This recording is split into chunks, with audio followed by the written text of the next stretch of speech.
तो दोस्तों, आज की कहानी हरियाणा के रोहतक ज़िले की है। यह बात 2025 की है। रोहतक ज़िले में एक थाना आता है, सांपला थाना। सांपला नाम से बस स्टैंड भी है। हरियाणा के रोहतक ज़िले के सांपला बस स्टैंड पर सुबह का वक्त था। रोज़ की तरह यात्री अपनी-अपनी मंजिल की ओर जाने लग रहे थे और बसों का इंतज़ार कर रहे थे। सड़क किनारे दुकानें खुल चुकी थी और माहौल सामान्य था। लेकिन तभी कोने में पड़े लावारिस सूटकेस ने सबका ध्यान खींच लिया। लेकिन जब उसमें से तेज़ बदबू आने लगी तो किसी ने पुलिस को सूचना दी और कुछ ही देर में पुलिस मौके पर पहुंची और जब सूटकेस खोला तो उसके अंदर से नज़ारा देखकर पैरों तलों की ज़मीन खिसक जाती है। सूटकेस के अंदर एक युवती का शव ठूस कर भरा गया था। गले पर गहरे निशान थे। इसमें साफ था कि गला घोंटकर हत्या की गई थी। चेहरे और शरीर पर भी चोट के निशान थे जो इशारा कर रहे थे कि हत्या से पहले पीटा भी गया था। शव की स्थिति से यह स्पष्ट था कि हत्या कहीं और की गई थी और फिर शव को सूटकेस में बंद करके यहाँ लाकर फेंका गया था। फॉरेंसिक टीम को बुलाया जाता है और शव की जांच शुरू में पहचान करना मुश्किल था, लेकिन कपड़ों और फिंगरप्रिंट्स के आधार पर पुष्टि हुई कि शव 22 वर्षीय कांग्रेस नेता हिमानी नरवाल का है। शव की पहचान होते ही पुलिस ने हिमानी नरवाल के परिवार को खबर दी। जैसे ही उनकी मां को यह पता चला, वह बदहवास हो गई और रोते बिलखते बार बार बस यही कह रही थी कि मेरी बेटी का किसी से क्या बैर था, उसे किसने मार डाला। पूरे गांव में यह खबर आग की तरह फैल जाती है और माहौल गमगीन हो गया। हिमानी राजनीति में काफ़ी एक्टिव थी, इसलिए कांग्रेस के कई नेता भी उनके घर पहुंचे। पुलिस ने तेजी से जांच शुरू कर दी। सबसे पहले हिमानी के मोबाइल की कॉल डिटेल निकलवाई जाती है ताकि पता चल सके कि आखिरी बार उन्होंने किससे बात की थी। लेकिन फ़ोन स्विच ऑफ था। इससे पुलिस को समझते देर नहीं लगी कि कातिल ने या तो फ़ोन बंद कर दिया या फिर उसे गायब कर दिया गया था। यानी यह कोई अचानक हुआ हमला नहीं था, बल्कि सोच समझकर प्लान के तहत की गई हत्या थी। पोस्टमार्टम रिपोर्ट आई तो मामला और भी गंभीर लगने लगा। डॉक्टरों ने बताया कि हिमानी की हत्या गला घोंटकर की गई थी। उसके शरीर पर कई जगह चोटों के निशान थे, जिससे लग रहा था कि मौत से पहले उसके साथ हाथापाई भी हुई है। रिपोर्ट में यह भी आया कि हत्या करीब 24 घंटे पहले की गई थी और फिर शव को सूटकेस में ठूस कर बस स्टैंड के पास फेंक दिया गया था। अब पुलिस के सामने सबसे बड़ा सवाल यही था, हत्या कहाँ हुई थी। इसके लिए पुलिस ने हिमानी की आखिरी लोकेशन ट्रेस की। पता चला कि घटना से एक दिन पहले हिमानी रोहतक के एक इलाके में देखी गई थी, लेकिन उसके बाद वह कहाँ गई, किसी को कुछ अता पता नहीं था।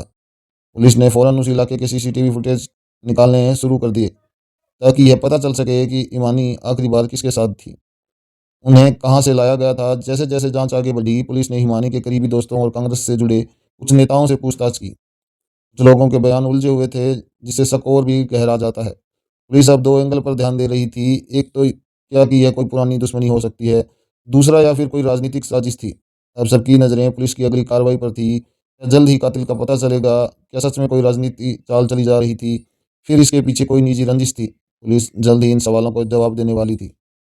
पुलिस को अब इस केस को सुलझाने के लिए हर पहलू पर बारीकी से काम करना था। इसलिए एक विशेष टीम गठित की गई, जिसे दो हिस्सों में बांटा गया था। पहली टीम ने हिमानी की मोबाइल की कॉल डिटेल और चैट हिस्ट्री खंगालना शुरू कर दिया।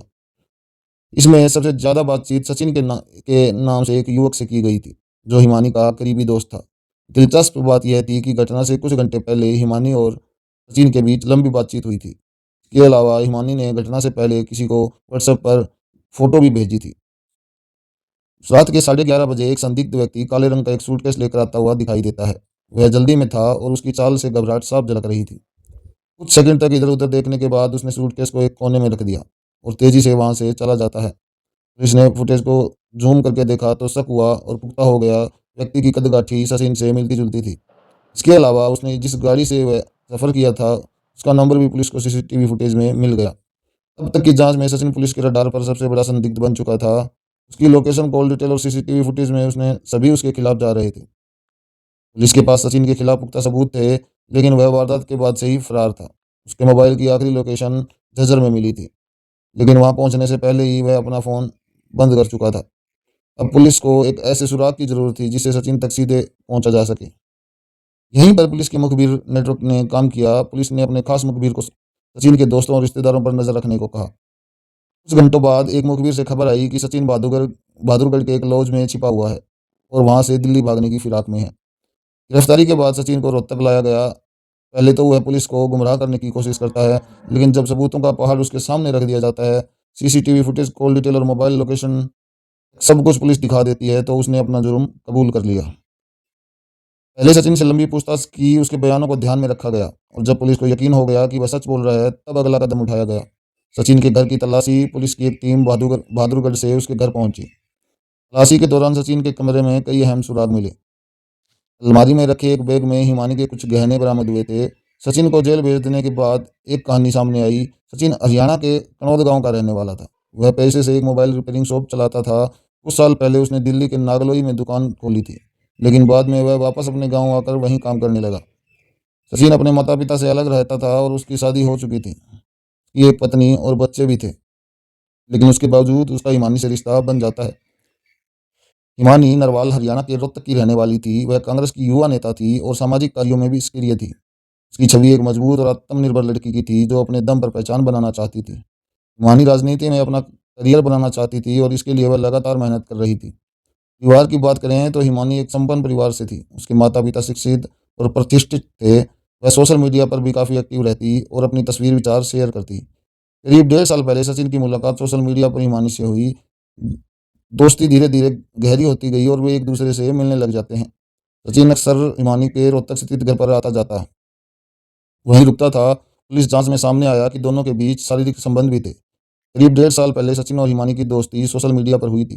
पहले तो बस हल्की फुल्की बातें होती थी, लेकिन धीरे धीरे दोनों कब करीब आने लगे और मुलाकातों में बदल गया, पता ही नहीं चला। सचिन अक्सर हिमानी के रोहतक वाले घर आने जाने लगा, लेकिन सचिन को बेहिंता चाहने लगी थी। वह जब भी मिलते घंटों साथ बिताते। दोनों के बीच नज़दीकियाँ इतनी बढ़ गई कि रिश्ता सिर्फ बातों तक नहीं रहा। सचिन बिना किसी शक के हिमानी पर भरोसा करने लगा था, लेकिन उसे क्या पता था कि जिस प्यार को वह सच्चा समझ रहा है, उसके पीछे एक बड़ा खेल खेला जा रहा है। हिमानी ने अपने और सचिन के बेहद निजी पलों के भी वीडियो रिकॉर्ड कर लिए थे। सचिन को इस बात का बिल्कुल भी अंदाजा नहीं था। जब उसे यह बात पता चली तो उसके होश उड़ जाते हैं। सचिन को शुरू में लगा था कि हिमानी से उसका रिश्ता बस प्यार मोहब्बत का है, लेकिन धीरे धीरे उसे एहसास हुआ कि वह एक ऐसे जाल में फंस चुका है जहाँ से निकलना मुश्किल हो रहा था। तो दोस्तों, यह थी आज की कहानी। अगर आपको अच्छी लगी हो तो वीडियो को लाइक और शेयर जरूर करें। धन्यवाद।